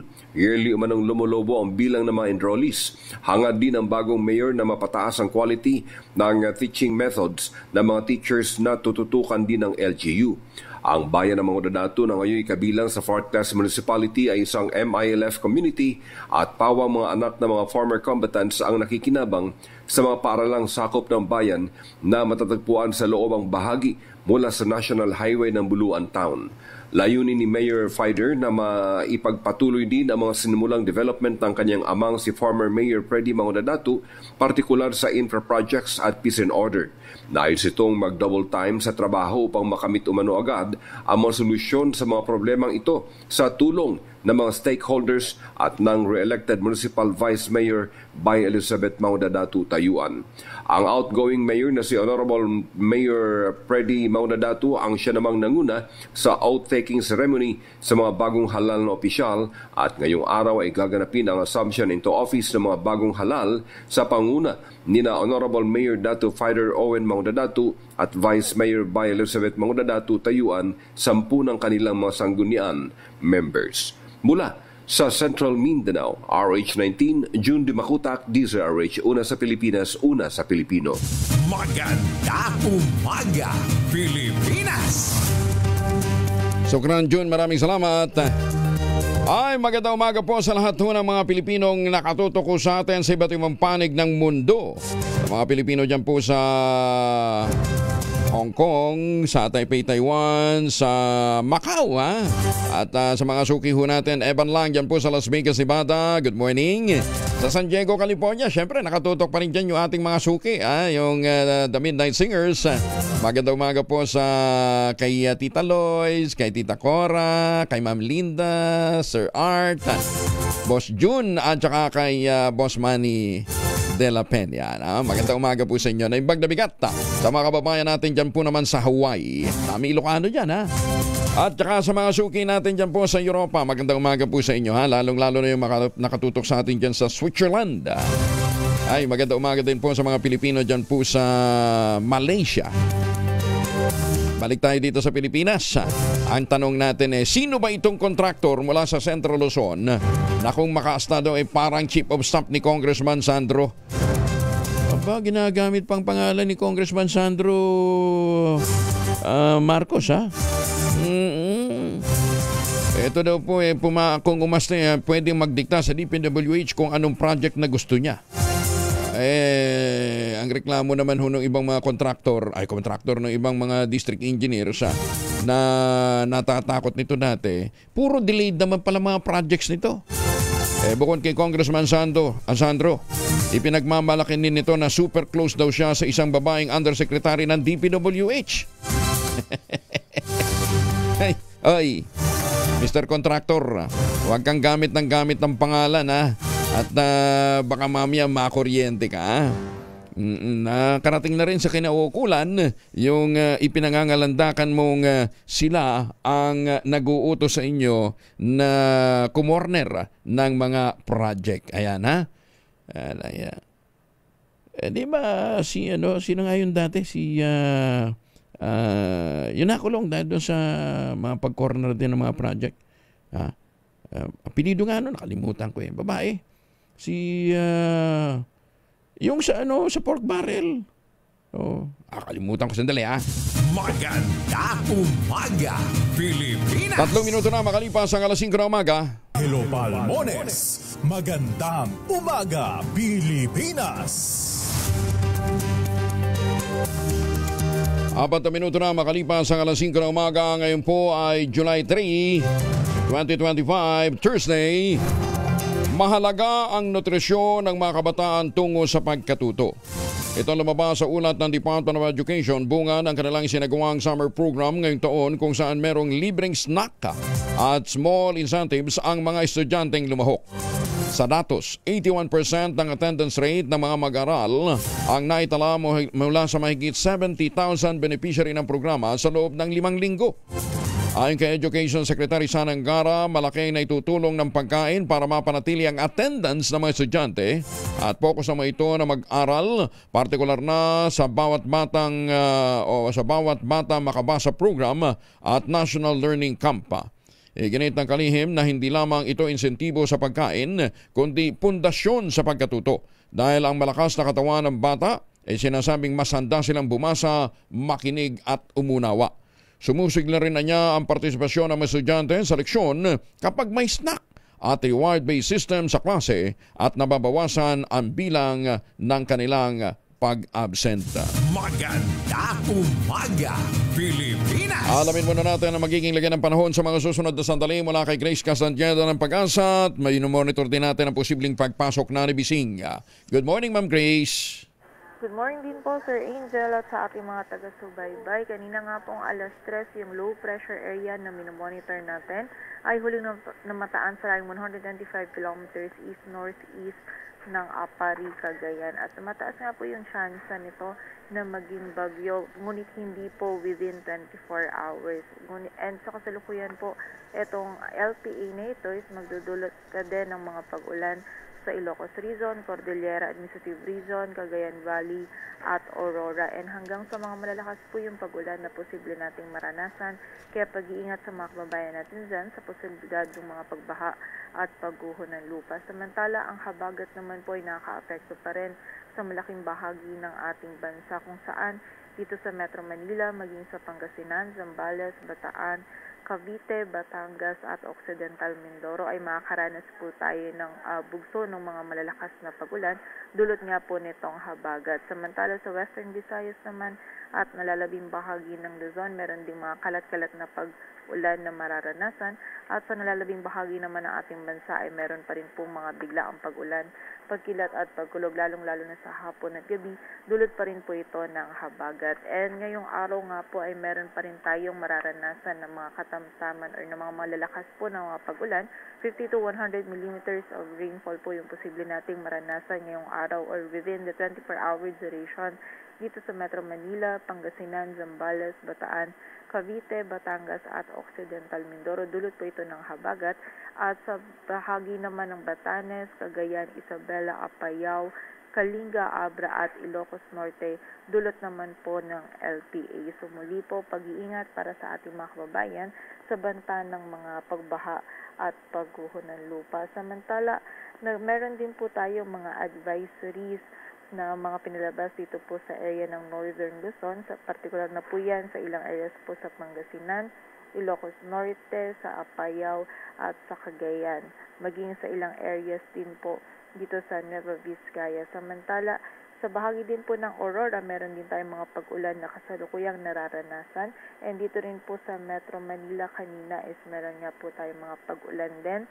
Partikular na yan dito sa Metro Manila, sa Bataan, Rizal, Bulacan at sa bahagi din po ng Cavite. So yung mga regional offices po natin, patuloy din po sila nagpapalabas sa mga thunderstorm advisories or mga babala ukol po sa mga pag-ulan na posible po nating maranasan sa ating mga lugar. At yan po muna ang latest dito sa Weather Forecasting Center ng Pag-asa. Grace Castaneda, magandang umaga po. Maraming salamat, Grace Castaneda, mula po sa Pag-asa. Huwag kalimutan, paglabas po natin ng bahay, magbaon ng pananggalang laban po sa ulan, yung mga raincoat, bota at saka mga tawag dito, payong. At higit sa lahat, dagdagan po natin ang huwag kalimutan ng intake ng vitamin C. Magandang umaga, Pilipinas! May dalawang formulation ng family alcohol na pwede natin baunin din. Proteksyon ng pamilya laban sa mikrobyo. Yung family 70% isopropyl alcohol, especially prepared for clinics, hospital, pharmacies, laboratories, pero okay na okay din po yan sa mga households. Very effective sa disinfection at sterilization. Ganyan ang bagsik ng family 70% isopropyl alcohol. Maghapon man natin gamitin, no problem. Hindi po manunuyo ang ating mga kamay dahil meron po itong moisturizer. Yung po namang mabangong family wrapping compound improved cologne, ayun po yung mabangong isopropyl alcohol na ginagamit po ng mga masahista, mga barbero, mga doktor, mga nurse, mga komadrona for sponge, bathing, and other cleansing purposes. Family wrapping alcohol parang di siya reachable na sa mahabang panahon. Mambibili sa namang butik at convenience stores nationwide. Family wrapping alcohol hindi lang pampamilya, pang sports pa. Asek Cecil Bangkasanto, sana magaling ka na ha para makasama ka dun sa susunod na pulong ng Agham. Magandang umaga, Pilipinas! Ay, batiin ko rin si Justice Sener Gito ng Sandigan Bayan. Justice, kumusta na kayo ha? Tsaka yung Daddy Carmelo ha? Magandang umaga din kay Justice Max De Leon. Justice Max, daan-daan sa pagmamaneho ha? Congressman Dodor Pleito, ay si Mayor Senny Mendoza dyan sa Talisay, Batangas ha? Kumusta na kayo, Mayor? At si Professor Andy Pereira, nandyan sa may Batangas Tinto ngayon, ano? At si Ambassador Harry Angping. Magandang umaga, Pilipinas! Mga bagong senador ng 20th Congress hindi pa nakakapanumpa bilang Senator Judge para sa impeachment court. Ayon po ito kay Attorney Tongol. Detalye na balita mula kay Raymond Paz, RH28. Raymond, good morning. Hindi pa maaring makapanumpa ang mga senador na bagong miyembro ng 20th Congress bilang Senator Judges sa impeachment court hanggat wala pang napipiling bagong leader ng Senado. Ito ang sagot ni Attorney Reginald Tonggol na siyang spokesperson ng impeachment court sa kahilingan ni Senador Risa Ontiveros na panumpahin na ni Senate President Jesus Escudero ang mga bagong senador sa 20th Congress. Ito ay sa katwiran na nagsimula na ang buhay ng impeachment court at nagpapatuloy pa hanggang ngayon. Paliwanag ni Attorney Tongkol, kailangan mapili muna kung sino ang bagong Senate President na siyang magsisilbing presiding officer ng impeachment court. Dahil sa ngayon ay wala pang katiyakan kung may bagong SP o ma-re-elect si Senate President Cheese sa 20th Congress. Kailangang hintayin ang pag-convene ng 20th Congress sa July 28 bago makapanumpa ang mga bagong senator judges sa impeachment court. Narito ang spokesperson ng impeachment court na si Attorney Reginald Tonggol. So, kailangan po natin hintayin kung kanino pong manunumpa.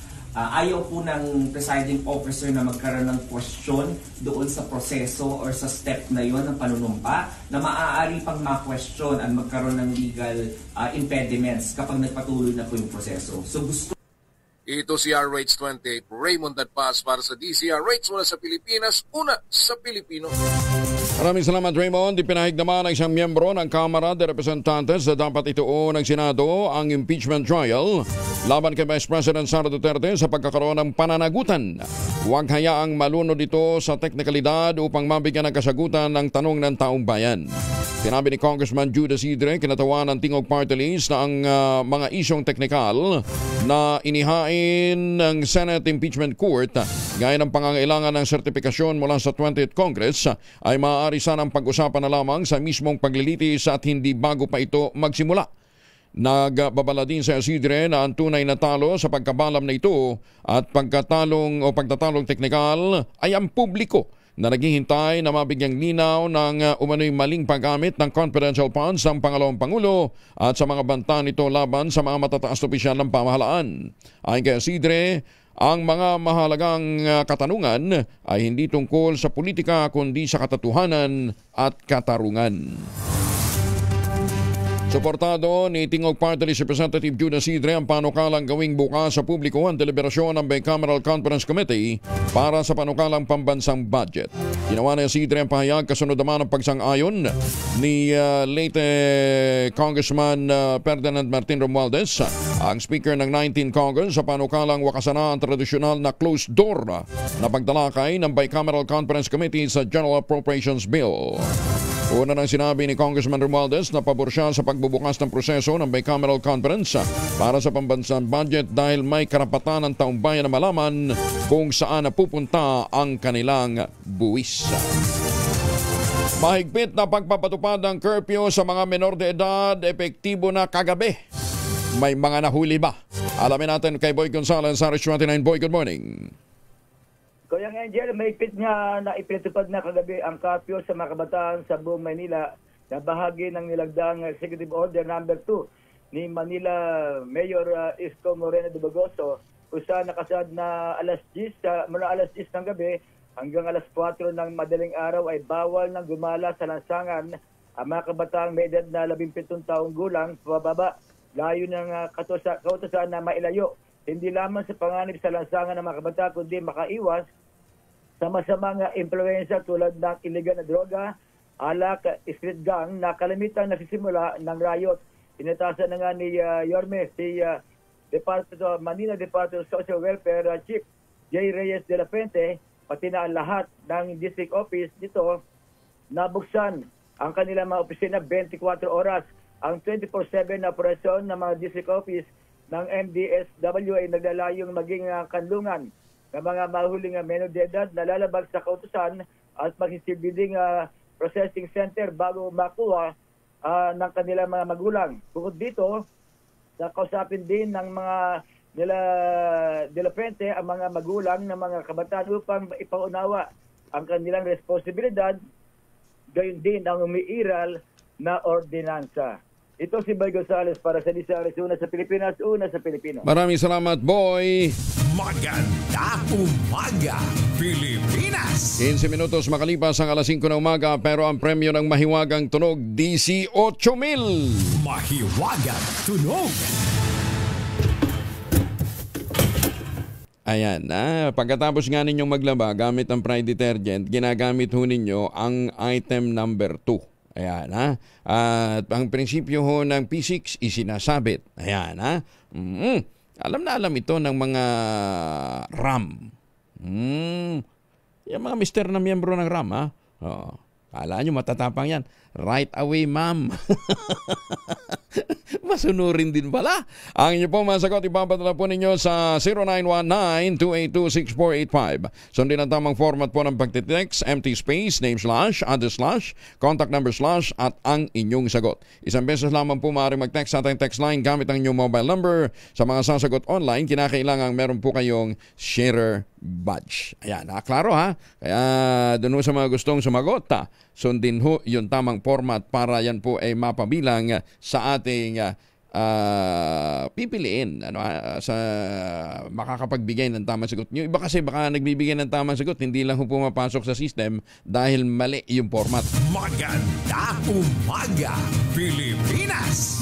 16 na minuto na makalipas ang alas 5 na umaga, oras na para tayo po naman ay mag-ultabayo. Ano bang ultabayo? Ito po'y postbiotic with Lactococcus lactis strain plasma. Ito po'y dumaan sa mahabang clinical trial sa Japan, hindi testimonial, hindi kwentong kutsero, hindi yung sabi-sabi ng kung sino-sino. Human clinical trial. Ang bawat kapsula po ng ultabayo ay nagtataglay ng 50 billion cells ng Lactococcus lactis strain plasma. Kaya napaka-potent po nito na pagpasok po sa ating katawan, ina-activate nga po yung PDC, yung plasmacetoid dendritic cell. Yan po yung tinatawag na commander ng ating immune system at responsable sa pagtataboy ng mga toksin sa ating katawan habang tayo po ay natutulog. Kaya pinalalakas po nito muli ang ating immunity. Nakatutulong din ito para ma-achieve natin ang magandang tulog. Siyempre, pagka magandang tulog, magandang gising. Nalalabanan natin ang puyat, pagod at stress. Ilan lamang yan sa mga benepisyo ng ultabayo. Kung may mga katanungan pa ho kayo, mag-text lamang sa 0917-110-6580. May mga medical experts po tayo nakastambay dyan. Ang ultabayo po ay hindi gamot at hindi dapat gamitin panggamot sa anumang uri ng sakit. Available po ito sa Mercury Drug, Southstar Drug, HB1 Plus Pharmacy, John's Pharmacy, Amesco at Curamed. At kung bibili naman kayo online at gusto nyo mag-avail ng 10% discount, okay pa rin ho. Puntahan ho ninyo yung ultabayo.shop. I-click ho ninyo yung QR code at gamitin po ninyo ang code na Kuya Angel. Matik yan, 10% discount. Maganda umaga, Pilipinas. 18 na makalipas ang alas 5 na umaga. Formasyon kasama si Kuyang Angelo Palmones. Maganda umaga, Pilipinas.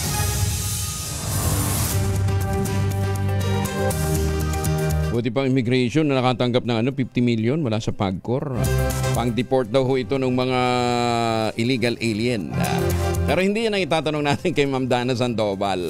Ang spokesperson ng Bureau of Immigration. Ma'am Dana, good morning. Good morning. Magandang umaga po. Ayan, visa-free na rin ang mga Taiwanese na papasok ng Pilipinas. Temporarily po, meron pong programa na visa-free sila for a period from July 1 hanggang June 30, 2026. Ito po ay parang part ng, dahil nagbigay po sila sa atin ng visa-free arrangement, temporary visa-free arrangement dahil sa reciprocity, we're also extending it to them. So parang reciprocal benefit lang hanggang June, hanggang 2026? Yes, hanggang 2026. Pero ano ito, tourist lang? Yes, for tourism po, yung mga mamamasyal lamang doon, meron po silang 14 days yung mga Taiwanese nationals when they get here, but this is non-extendable, saka non-convertible pa rin po.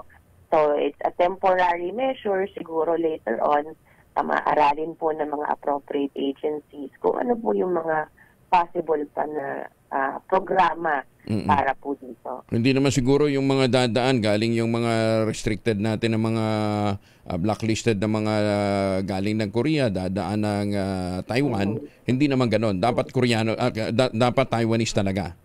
Yes.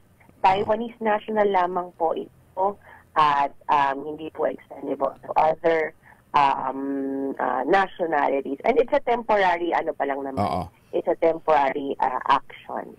Tumaas ba ang tourism arrival natin?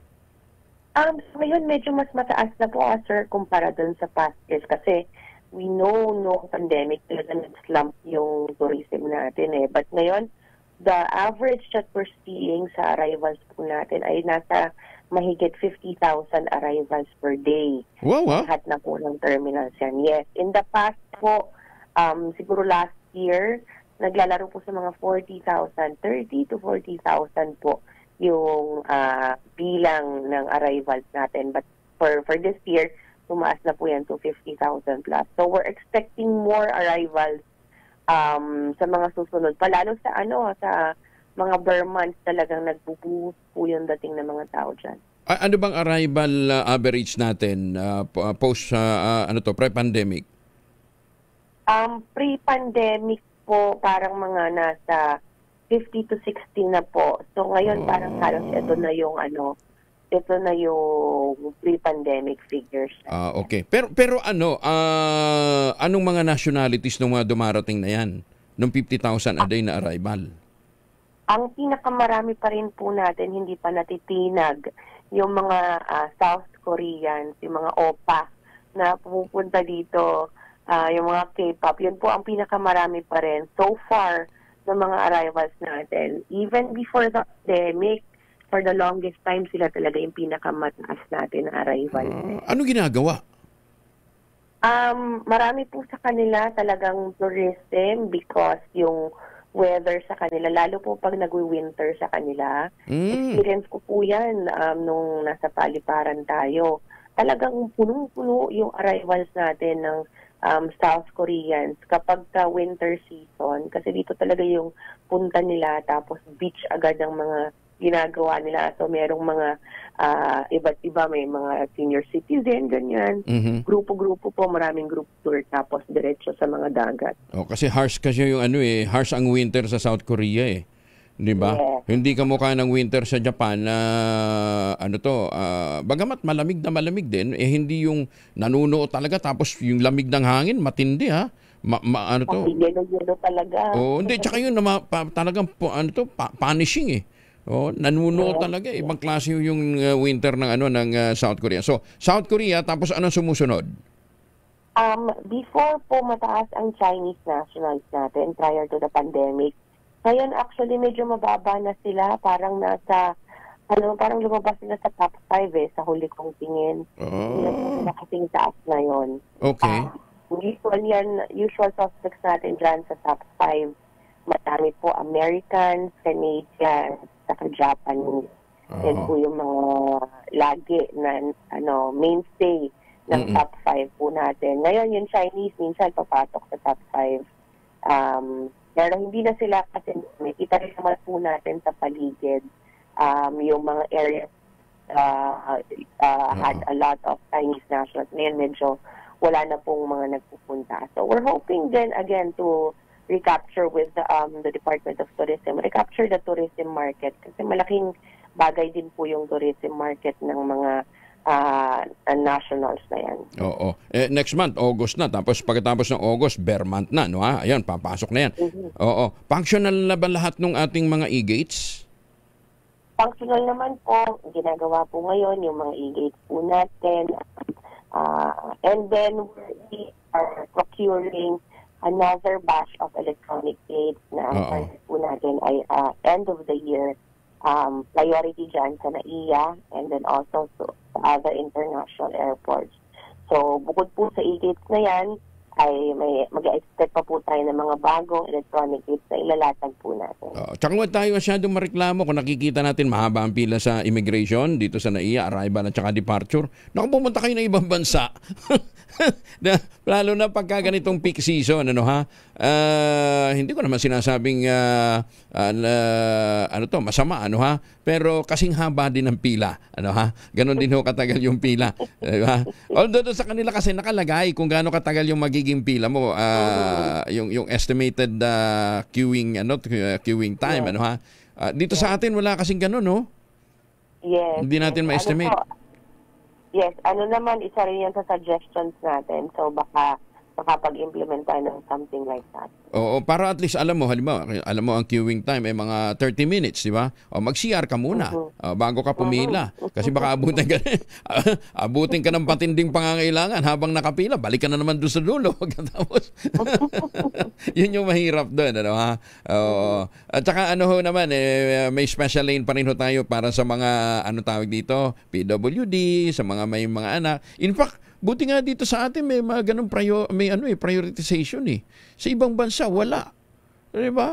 Kita nila kakandahirap na 'yung nanay, may bitbit na karga-kargang anak nandoon pa rin sa pila, Kaya iba pa rin mas sensitive pa rin ang mga Pilipino. Ma'am, gaano na karami na itaboy?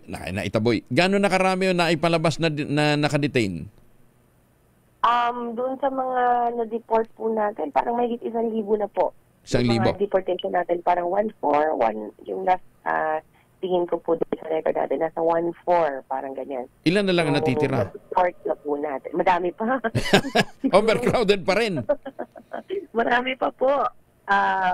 Tomorrow, magkakaroon po tayo ng inauguration ng bagong facility natin sa Muntinlupa. Ito po, expansion ng BI Wardens Facility. Ano yun? Sa loob ng Bonifacio?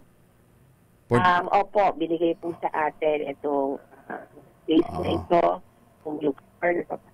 Anong capacity? Anong capacity, Ma'am Dana? Nasa mahigit 500 din po yung capacity. Ilan? 500? 500 plus po. 500 malaking plus. bagay po from the 100 capacity of our previous facility. Kasi ngayon nga, maramihan yung mga arrest po natin at saka deportation. 100 ang capacity pero nakakulong 1,000. Siguro naman dito sa 500 medyo mas humane na yung ating magiging accommodation. Fairness po, nakita ko medyo mas maganda itong na to. Sige. Kailan yan? Today? Tomorrow. Tomorrow. Po. Sige. Padala mo naman kami ng pictures nung inauguration, Ma'am Dana. Sige, thank you. Teka, hindi yan yung paglalaanan ng 50 million na galing sa PAGCOR. Hindi po. Yung galing po sa PAGCOR is really to expedite the deportation. So ito po gagamitin para sa mga bookings ng parang mga chartered flights po nitong mga arrested na POGO workers. Specific para sa mga POGO worker. Yes. Hindi doon sa ibang mga detainees. Okay, sige. Thank you. Thank you, Ma'am Dana. Magandang umaga. Salamat. Good morning. Si Dana Sandoval, ang spokesperson po ng Bureau of Immigration. Magandang umaga, Pilipinas! 32 na makalipas ang alas 5 ng umaga. Pilipinas! 37 na makalipas ang alas 5 ng umaga. Magandang umaga nga pala kay Mayor Jury Sucro dyan po sa Kalibo. Yan Noong Monday, nag-oath na ito para sa kanyang second term bilang alkalde ng Kalibo, Aklan. Katabi niya yung kanyang magandang nanay. Si Ma'am Yolanda Sucro. Engineer Yolanda Sucro. Sir Mayor Juris, see you soon. Presyo ng gulay sa Port Avenue Market, Caloocan, tumaas. Detalye na balita mula kay Edwin Duque, RH23. Edwin, good morning. Bay puntag Kuya Angel, maulang umaga ngayon dahil pero ganoon pa man, yung mga nanay at mga namimili, kailangan ng kanilang mga anak. Kaya hindi mapigilan yung kanilang pamimili ngayong maulang umaga. Alam mo ba yung kamatis, kumakailan na nakakabili tayo ng 20, 30. Aba ngayon ay pinakamura na naman itong 50-60 at meron pang kulang-kulang 100 yung presyo ko, Angel. Yung labanos na bumaba ng 80, bumalik ng 120 yung magandang klase. Yung medyo panat-panat na, mabibili mo 90 pesos bawat kilo. Ang talong, tumas din yung presyo, mayroong 60 hanggang 120. Kamakailan ko, Angel, nabibili natin ng 40 hanggang 60. Ang luya, ganun din, 170 hanggang 220. Ang sibuyas, tumas din, yung nabibili nating 80 hanggang 120. Ang pinakamura ngayong kamahal sibuyas ay mabibili mo ng 100 hanggang 160. Yung bawang, 60 hanggang 90 pesos pa rin. Habang yung sayote, 50 pesos yung bawat kilo. Yung repolyo, tumas din, yung 80, medyo kaliitan, at 110 yung malalaki. Ang pechay bagyo naman, nasa 60 pesos pa rin. Yung Tagalog ay 70 pesos. Sa patatas, tumas din. Yung dating 40 pinakamababa, ngayon 60 hanggang 80 pesos. Yung siling labuyo, 80 hanggang 140. Yung kenchay, nanatiling 700 pesos pa rin yung bawat kilo. Yung broccoli ko, Angel, merong 200. Pero doon sa mga kadiwa ng Pangulo, itong 200 na ito, mabibili mo lamang ng 170 pesos bawat kilo. Ang panigang, 80 hanggang siling panigang hanggang 100. Habang yung bell pepper naman, 100, merong 100, merong 120 at yung pinakamagandang klase, 180 pesos bawat kilo. Yung presyo ng manok dito sa palengke, 260. Meron namang ibang palengke nagbebenta ng 250. Pero yung mag-aantay ng kadiwa ng Pangulo, mabibili mo lang ang manok ngayon ng 230 pesos bawat kilo. Sa presyo ng karne, yung laman, 380. Meron din nagbebenta ng 400. Iba-ibang presyo. Yung kasin, 380. Yung pork chop, 400. Yung giniling ay 300. Merong 400. Magkakaiba rin yung presyo. Yung pata, 340 hanggang 380 pesos. Liempo, 400 pesos bawat kilo. Yung kambing, nasa 500 pesos pa rin. Habang yung ulo at paa, makakabili ka ng 460 pesos bawat kilo. Yung mga bigas ngayon, mayroong 48, mayroong 50, 58, 52. Yung 70, magandang klase na. Pero yung dinorado, magiging malagkit ay mabibili ng 80 pesos bawat kilo. Yan, Kuya India, ating price monitoring report mula pa rin dito sa Fort Avenue, sa Grace Park, Caloocan. RH23, Edwin Duque nagulat sa DZRH. Una sa Pilipinas, una sa Pilipinas. Maraming salamat, Edwin. Maganda umaga, Pilipinas! Inalma naman ng Taal Lake Aquaculture Alliance Incorporated ang publiko sa harap ng umuugom na balitang sa lawa nga ng Taal itinapon yung labi ng mga missing sa bungero. Sa panayam po ng radyo natin, pinabulaan ni Talay Director at Spokesperson Engineer Mario Balason ang agam-agam na nakain ng mga isda sa Taal Lake ang bangkay ng mga nawawalang sa bungero. Paliwanag ni Balason, ligtas kainin ng mga isda sa naturang lawa dahil gumagamit sila ng floating cage na may lalim na 30 hanggang 50 meters lamang. At meron din silang sinusunod na feeding protocol. Asan yung paliwanag ni Engineer Balason? Lilinawin ko po, dito po sa Taal Lake ay wala pong pispan. Ang aming pong pag-aalaga ng isda ay naka-cage na ang lalim po ng aming pinaglalagyan ng cage ay nasa pinakamababa ang 30 meters to 60 meters. At yun po ay naka-float po yung aming cage, so nakakawang po sa lupa, hindi po nakatanim sa lupa. Nilinaw din ni Engineer Balasong na floating feeds ang pinapakain sa mga isda at minimal residue na lamang ang naiiwan nito sa ilalim ng lawa. Whereas ito pong floating feeds, kapag po ito tinapon sa surface ng water, ito po ay tumatagal ng 1 hanggang 2 oras na hindi po lumulubog. May pagkakataon po yung isda na kainin pa yung natitira at maubos. Yun po ang ginagawa. Kaya kaya pong ubusin. Paliwagan din ng Talay, huwag sanang siraan ang industriya ng pangisdaan ng Talisay at ng buong lawa ng Taal dahil ito'y nakakaapekto hindi lamang sa kanila kundi sa mga karatig lugar na naghahango ng isda na galing sa lawa ng Taal. Yan pong pakiusap ng ating mga mangingisda dyan po sa Talisay, Batangas. Mayor Senny Mendoza, magandang umaga po sa inyo at saka kay Engineer Mario Balasong. Walang pasok, Valenzuela o level dahil sa masamang lagay ng panahon. Valenzuela pa lang. Wala pang ibang sunod. Na late ng gising. Anyway, Valenzuela o levels, walang pasok dahil nga po sa masamang panahon. Maganda umaga, Pilipinas!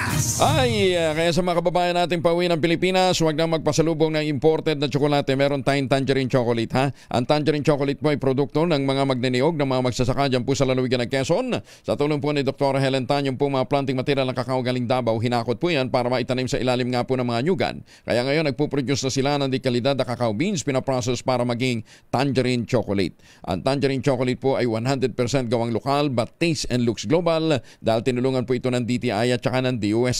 Available po yan sa 0919-095-5935. Yung mahigit 10 variants po ng tangerine chocolate, pwede po ninyong i-check sa tangerinechocolate.ph. Ayan, ha? Doon po ninyo i-check kung ano yung variants na gusto po ninyo. Sabi nga po ni Dr. Helen Tan, sino bang magmamalasakit sa Pilipino kundi ang kapwa Pilipino? Kaya sa bawat tangkilik natin ng tangerine chocolate, pinalalakas natin ang loob ng ating mga magsasaka, pinalalakas natin ang ating lokal na ekonomiya. Tangerine chocolate, 100% gawang atin. Maganda umaga, Pilipinas! 45 na makalipas ang alas 5 na umaga.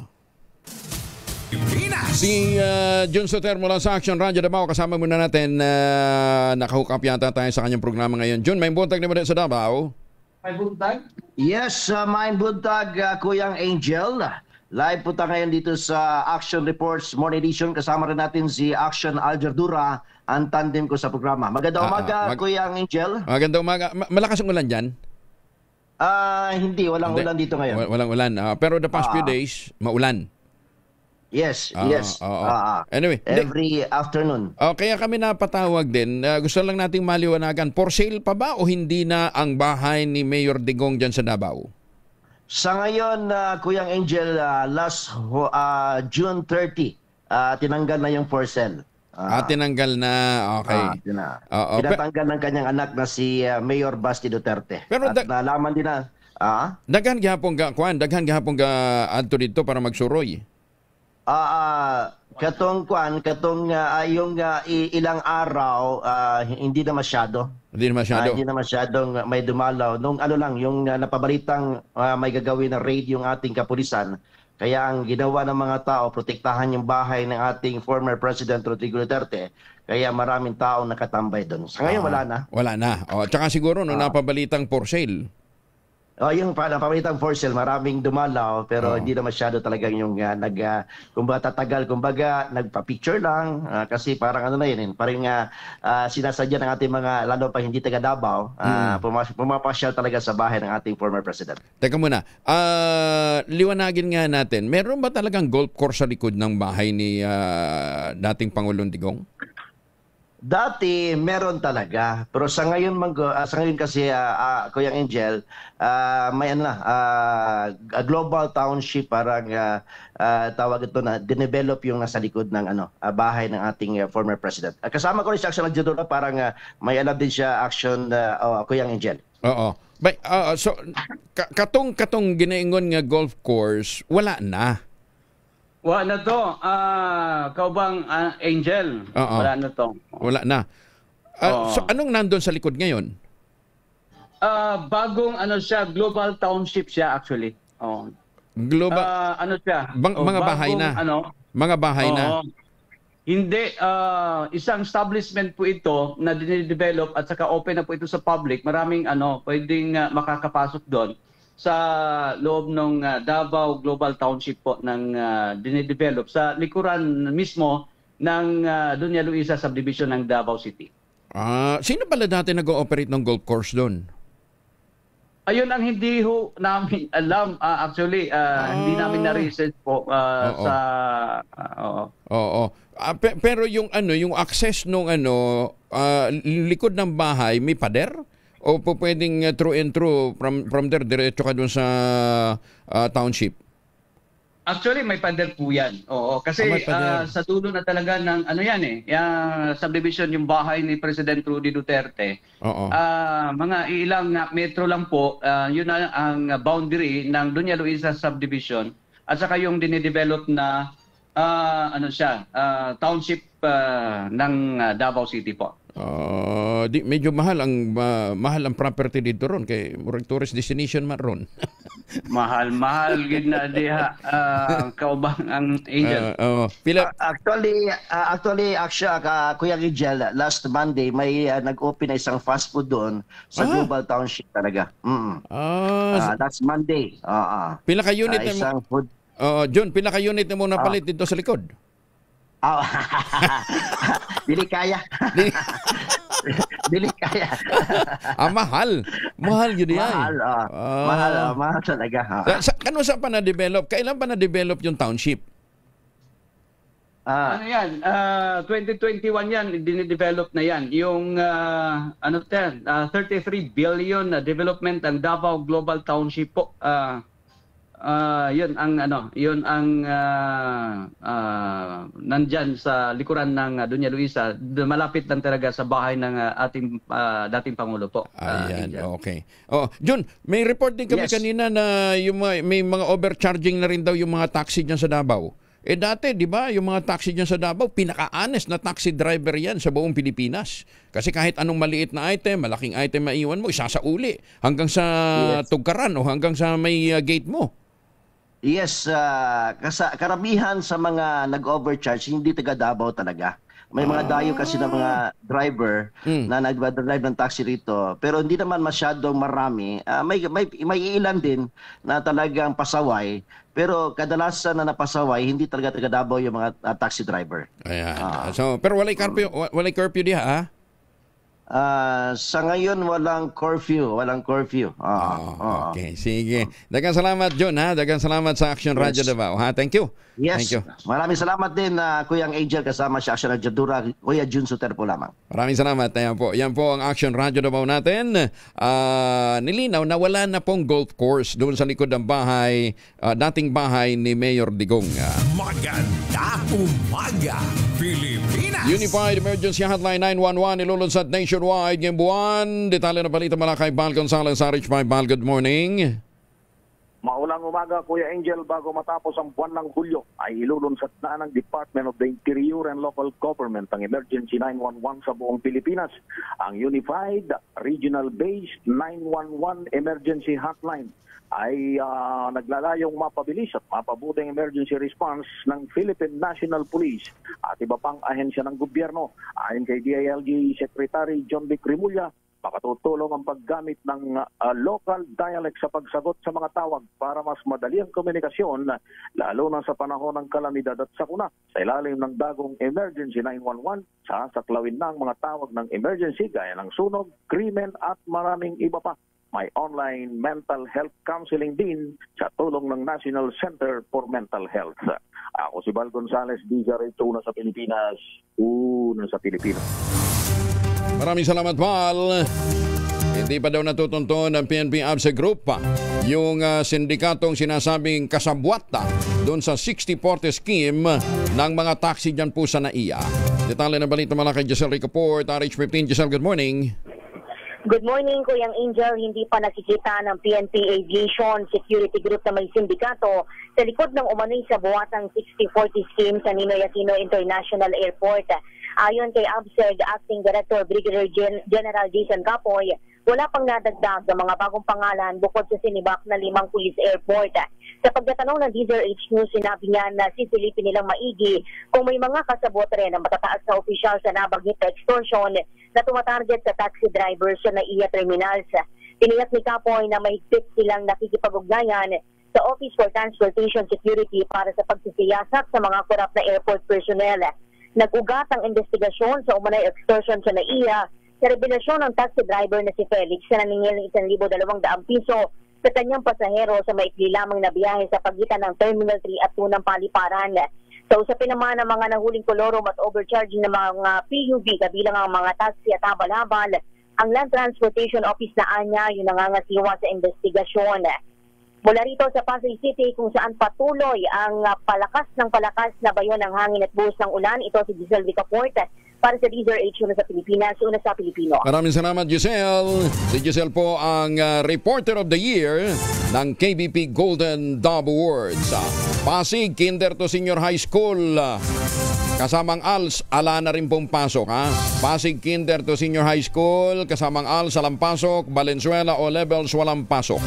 Sobrang lamig ng panahon ang nararanasan ngayon sa South America. Matapos pumalo sa below 0 degrees Celsius ang temperatura doon. Kabaligtaran ito na matinding init ng panahon na nararanasan naman sa Europa at saka sa North America. Dahil dito nagyeyelo ang mga nakaparadang sasakyan sa Buenos Aires, Argentina, habang doble-doble ang kasuotong panlamig naman ang ginagamit ngayon ng mga residente. Iba na talaga ang pagbabago ng panahon. Kaya doon sa mga bibiyahe dyan, sa mga papasyal sa mga lugar na yan, siguraduhin yung alam kung ano ang aabutin hunin yung temperatura. Umabot na sa 8 ang nasawi dahil sa heat wave o matinding init ng panahon na nararanasan naman sa Europa. Sa datos, 4 ang nasawi sa Spain, 2 sa France at 2 naman sa Italy. Dahil ilan sa mga nasawi ay edad 60 pataas. 2 naman ang namatay dahil sa wildfire na sumiklab sa Catalonia. Ito po sa Spain, habang 300 ang isinugod sa ospital sa France dahil sa sobrang init nga ng panahon. Itinas na rin ng Italy sa red alert ang 18 cities nito. At sumipa na sa 40 degrees Celsius ang temperatura naman sa Germany. Kaya dito sa Pilipinas, ang ating laging paalala, magtanim ng kawayan para sa kalikasan at kabuhayan. Nang sa gayon ay mapangalagaan natin ang ating pong magandang natural na klima. Ito pa, humabol. Apari Cagayan, O Levels, no, wala na rin pasok. Ano ito? Santo Niño. Cagayan, pare-pareho naman. Apari Cagayan. Tapos Camalanyugan, Cagayan at Santo Niño, Cagayan. Wala pong mapasok, Dito sa Metro Manila, wala pang nadadagdag. Tutok lang ho kayo. Kuya Angel po, si Angel Palmon, sa iwan sa inyo na isang magandang umaga. Maraming salamat sa inyong walang sawang pagsubaybay, pakikinig at pagtitiwala. Ang ating quote of the day ngayong araw na ito ay hango po mula sa iniwang aral ni Charlie Chaplin. Ang sabi niya, a day without laughter is a day wasted. Kaya kahit anong problema kinakaharap natin, smile. Tawanan lang ang problema. Maganda umaga, Pilipinas! 1 minuto na lamang, 6 na ng umaga.